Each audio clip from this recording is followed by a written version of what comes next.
Welcome to part 2 of how I'd rather not be spending my Saturday. Part 1 was taking this above the countertop microwave out because heard it pop, no power to it, so something died inside. So now we're going to be taking it apart. This one's got one of these upper vents that opens up. There's a little motor that drives this piston out, and that's what opens this up. So we've got to take this assembly out first. There's 3 Phillips screws, one there, one on the other side. We'll get those out real quick.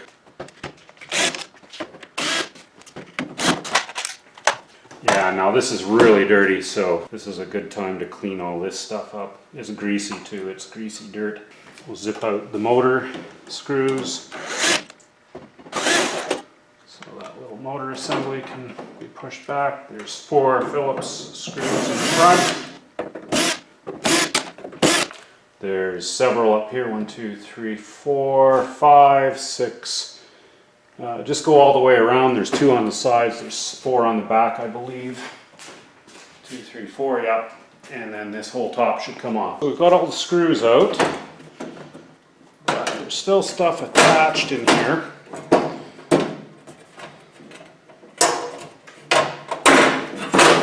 So you're just going to have to figure out what that is. There's these little tabs that are holding stuff into place. Those. There's a little plate on the wire here. So you can slide the wire, drum it back and down.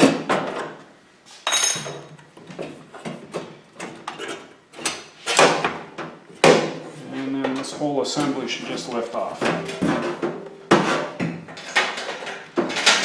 And now that we've got that off, we will look inside. This is the back of the machine. So here's the microwave gun here. Lots of cooling fans in this thing. So here's the cooling fan for it. Here's the air intake for it.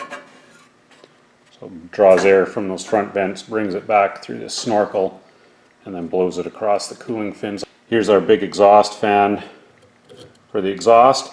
When this thing gets cold, this thing gets really noisy and it's hard to turn, so I'm going to be taking this whole thing out and cleaning it up, assuming I can get this fixed.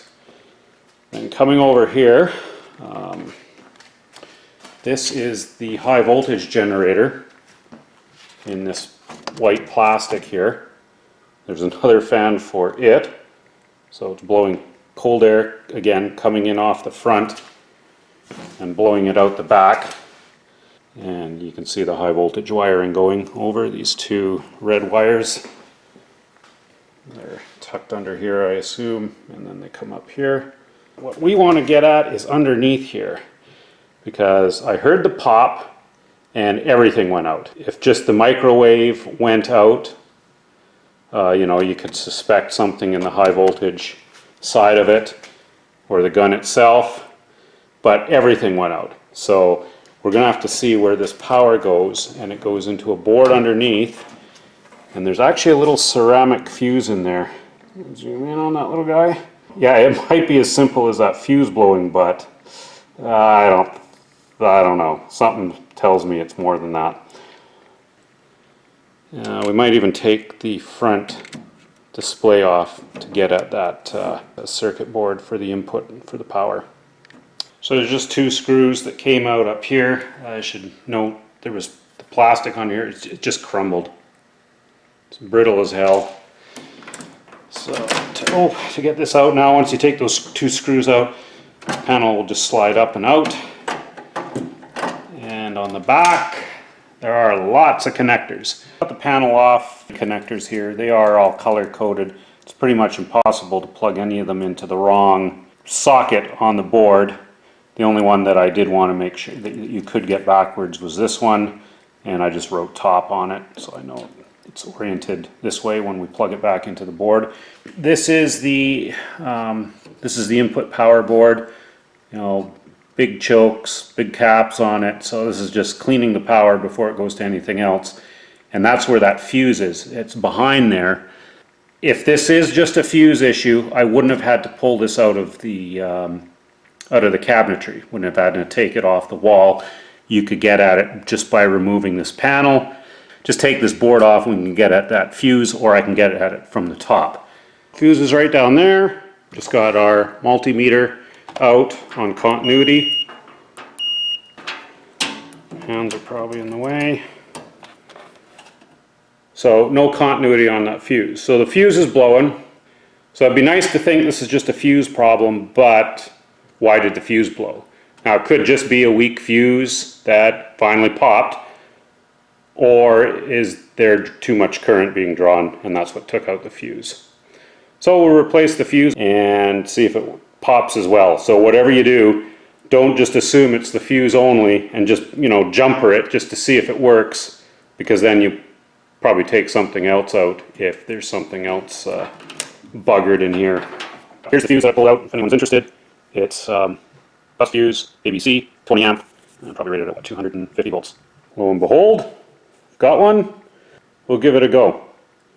See what happens. Keeping the fingers crossed. So I've got the new fuse in. And we're going to plug this in. So let's hope nothing blows up.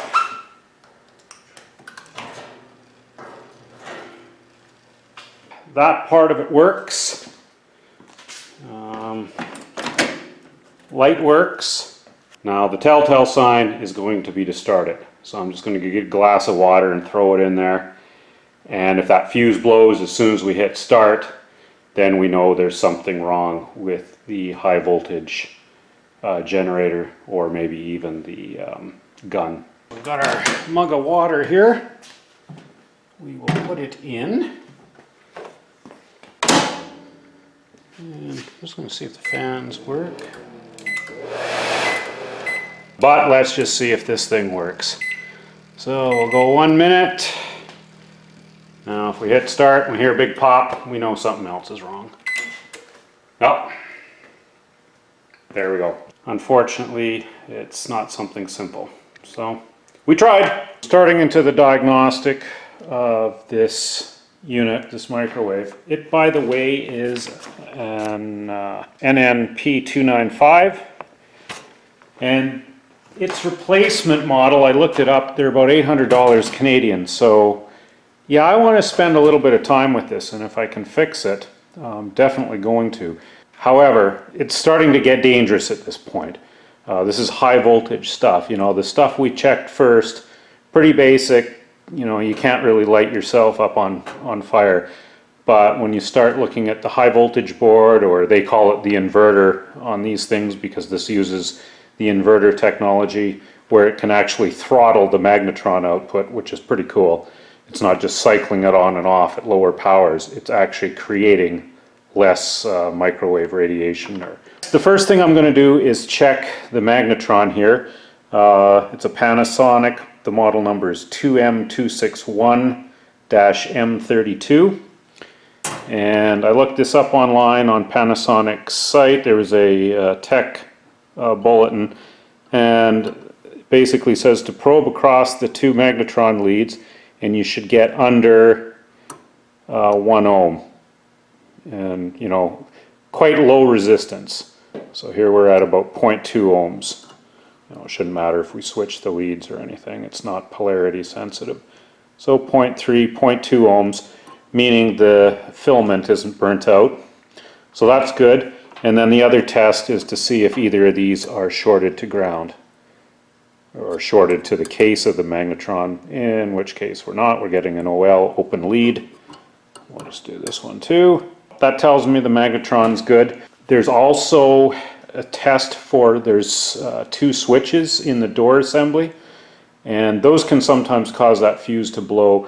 Do check that. There's lots of information on how to check the interlock switches on these microwave doors. There's actually 2 of them. So there's 2 levels of safety.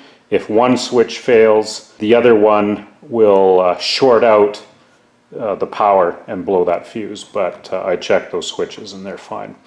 So we're pretty much left with the board, which we'll take a look at, the inverter board. Here's our high voltage inverter board. I've been looking at this, studying it a bit. First thing to know on these things is they can be quite dangerous, especially these capacitors here. These are the high voltage, This is the secondary half of the transformer, so this is what's got the high voltage on it. Nominal operating voltage is 4,000 volts DC going out to the magnetron. Here's the outputs, the plus and the minus over here, going to those red wires that fed the magnetron, rectifying diodes. And yeah, so when you're working on these, best to short these out with a high voltage probe with a resistor in there, so you don't get a big spark. Just ground it out, short all the leads of the caps. Better safe than sorry, otherwise you're going to get some hair curling electrons. So the best I can figure out with these inverter boards is it's very similar to a switch mode power supply, only it's a high voltage switch mode power supply. You've got an IGBT transistor here, similar to a MOSFET, that's turning this transformer on and off really quickly. On the best I can determine by reading how the Panasonic inverter boards work, the switching rate is about, it'll vary between 20 and 40 kilohertz, and that's how it throttles power to the magnetron. And then of course there's also a rectifier that was on here, and that is the problem I found. Here's the AC input. The relay on the control board on the microwave just switches the 120 volts to this when you want to turn on the microwave. And when you check the traces at the back, first thing that those go to are your two AC inputs on your rectifier, and these are direct shorted. So it could just be a faulty rectifier, but the other thing is when these are direct shorted, it can also mean this rectifier saw too much current going through it, and that's why it failed. Here's the plus and minus. I just soldered some wires onto those leads. I had a couple of similar rectifiers. They were lower voltage rating though, but I soldered them onto those just to try it out in the microwave. It worked for a couple of seconds, but then it blew again. Dead shorted the rectifiers that I tried, the two, and back at square one. So could have just been those rectifiers were not up to the same voltage specs, or there's something else taking this out, which is what I suspect. When you look at the back traces, so there's our two inputs, the AC inputs going to that rectifier, and here's the positive output and the negative. If you follow the positive along, goes through here, goes through this coil, and feeds one half of the transformer. That's what this peg is here. And then the negative half comes through, it goes to our IGBT transistor, and then here is the output from that transistor to the other half of the transformer. And then here's the gate for the transistor, and that's what's switching that transformer on and off really quickly. The suspect items that I'm thinking could take this out, or potentially could take this out, again, I'm no expert on this, so by all means, if someone else has a lot more savvy experience with these, know more about them, by all means, feel free to leave a comment. What else could be shorting that would take this out? But the best I can determine is it's either this IGBT transistor. I can't test it in circuit, so I'm going to have to take it out.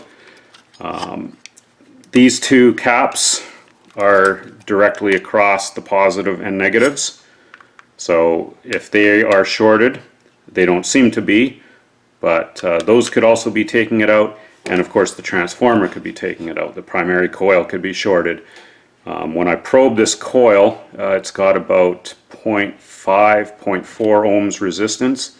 So I don't know if that's low or if that's normal. Seems pretty low to me, but it could be normal. So this transformer could be shot as well.